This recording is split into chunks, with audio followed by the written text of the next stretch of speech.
আর দুই বান্দা যুবক সফরে রওয়ানা। সফর করার সময় তারা যখন খানাপিনা রান্না করতেছে, এক বান্দা খানাপিনা রান্না করে চুলার মধ্যে লার্কি ঢুকায়। দুই বন্ধু যখন একসাথে সফর করতে গেল, শিক্ষা সফরে যখন একসাথে লার্কি গুলো ঢুকায়, চুলার মধ্যে আগুন দেয়, দেখে যে এক বন্ধু ডাইরেক্ট আগুনের মধ্যে হাত দিয়া দেয়। অপর বন্ধু দেখে চিন্তিত হয়ে গেলেন, ডাক দিয়া কয়, রে বন্ধু, আমি তো আগুনের কাছে যেতে পারি না,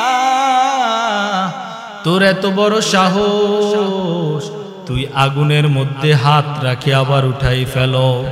এই কথা বলে, তুমি কি আল্লাহওয়ালা হয়ে গেছো রে বন্ধু? এই ইচ্ছা তোমার ভিতরে কি করে আসলো? তখন ওই আল্লাহর বান্দা যুবক বলল, আমি একটা কাজ করার কারণে আল্লাহ আমার এই মুজিজা দান করেছেন। আমি যে এলাকার মধ্যে থাকি, ওই এলাকার মধ্যে একটা হাফেজা সুন্দরী নারী থাকে। ওই নারীর কথা যখন আমি শুনলাম, ওই নারীকে দেখার জন্য আমি পাগল পারা হয়ে গেলাম। কারণ আমি তো একজন বদচরিত্রের যুবক, আমার কাজ ছিল নারীদের পিছনে পিছনে ঘোরা। যখন শুনলাম হাফেজা নারী বড় সুন্দর, আমি তারে বারবার ডিস্টার্ব করেছি, আমার ডিস্টার্বে সাড়া দেয় না। তখন আমি চিন্তা করলাম, এই সুন্দরী নারীটাকে আমার বিবাহ করতে হবে। যখন এই চিন্তা করে আমি কাজটা শুরু করে দিলাম, আমার বাবার মাধ্যমে আমি প্রস্তাব পাঠাইলাম। প্রস্তাব পাঠানোর বলে তার মেয়েটার বাবা বলল, রে ও ভাই, আমার মেয়ে একজন দিনদারি হাফেজা নারী, কোনোভাবেই সম্ভব না, আমি আমার মেয়ের সাথে আপনার মদখোর দুশ্চরিত্র ছেলের বিয়ে দিব না। এই কথা বলার পরে যুবক চিন্তা করে, যেইভাবে হোক তারে আমার বিবাহ করতে হবে। অনেক চেষ্টা করে, উত্তপ্ত করে, কোনো কাজ হয় না।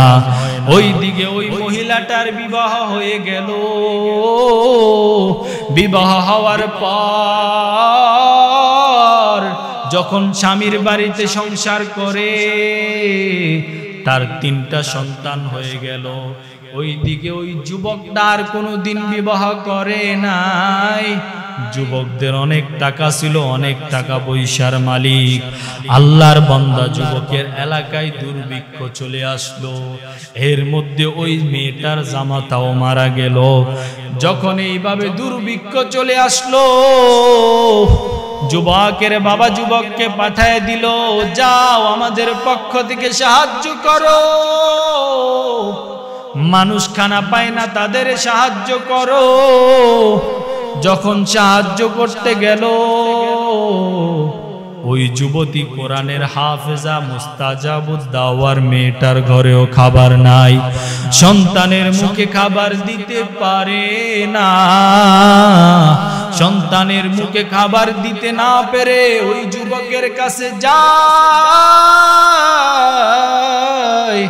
যুবকের কাছে গিয়া বলল, রে যুবক, তুই খানা দে, আমার সন্তানগুলো আজকে অনেক দিন ধরে ক্ষুধা, অনেক দিন ধরে ক্ষুধার জন্য থাকতে পারে না। সন্তানগুলোকে এই কথা বলার পরে যুবক বলল, আমি তোমার কাছে বিবাহের প্রস্তাব পাঠাইলাম, তুমি কিন্তু আমার বিবাহতে রাজি হও নাই, আমারে অপমান করেছো। এই অপমানের শাস্তি আজকে তোমারে আমি দিব। এই কথা বলার পরে যুবতীটা শরমে কান্না করতে করতে বাসায় চলে যায়। বাসায় গিয়া বলে, ও দয়ার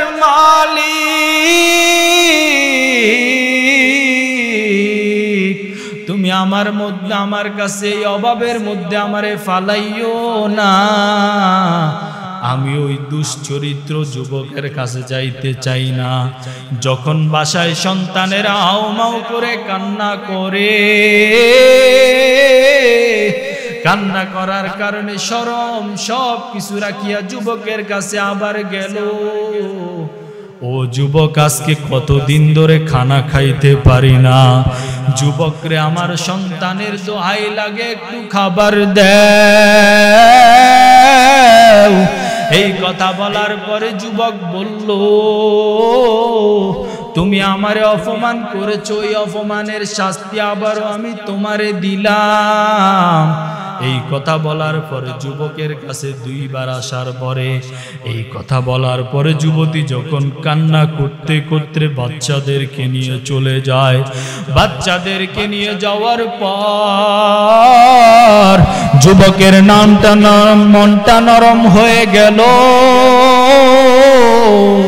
যুবক কয়, রে হারে, খানাগুলো দিলে কি হতো? যুবতীর ঘরের আশেপাশে তখন ঘুরতেছে, যায়া দেখে ওই যুবতী দোয়া করে, ও আল্লাহ, আমারে কেন পরীক্ষায় ফালাইয়া ওই যুবকের কাছে নেও? আমি এই পরীক্ষার দিতে চাই না রে আল্লাহ, তুমি আমারে আর পরীক্ষার মধ্যে ফালাইও না। এই কথা বলিয়া যখন যুবতী হাউমাউ করে নামাজের মধ্যে কান্না করে, মোনাজাত ধরে, যুবক এই কথা শোনার পর তার দিলটা নরম হয়ে গেল। দিলটা নরম হওয়ার পর যুবকটা তখন দিলটা নরম হওয়ার পর ওই যুবতীর বাড়িতে গিয়ে যুবতী নামাজ পড়া অবস্থায় অনেকগুলো খাবার দিয়ে আসলো। যুবতীর গাড়ি গিয়ে খাবার দিয়ে এক সাইডে দাঁড়াইয়া রইল। দাঁড়ানোর পরে যুবতীর সন্তান এবং যুবতী হাফেজা ওই মেয়েটা খুশি হয়ে গেল। খুশি হয়ে আল্লাহর কাছে হাত তুলে দোয়া করে, ও দয়ার মালিক, ওই বান্দা যে আমার খাবারের ব্যবস্থা করে দিয়েছে গো আল্লাহ, ওই বান্দাটারে তুমি আমারে একটু দেখাও। যে আমারে অপমান করেছে তারে আর তুমি দেখায়ও না, যে আমারে খানা দিয়ে গেছে ওরে একটু দেখাও। ও আল্লাহ, আমি দোয়া করে গেলাম, ওই বান্দাকে তুমি কোনোদিন জাহান্নামের আগুনে জ্বলাইও না। জাহান্নামের আগুন তো দূরে থাক, ওই বান্দাকে কোনোদিন তুমি দুনিয়ার আগুনেও জ্বালাইও না। ও যুবক, ওই দিন থেকে বন্ধু আমার, ওই দিন থেকে মেয়েটা দোয়া করার পর থেকে আমি যখন আগুনের মধ্যে হাত দেই, আগুন আমারে স্পর্শ করে না। ওরে আল্লাহর গোলামেরা, তোমরা যদি আল্লাহরে ভয় দেখা যদি মাপ চাও, আমার আল্লাহ তো এমন রহমান, যার কাছে মাপ চাইতে দেরি সে তোমারে মাফ করতে দেরি করবে না। আল্লাহ তাআলা আমাদের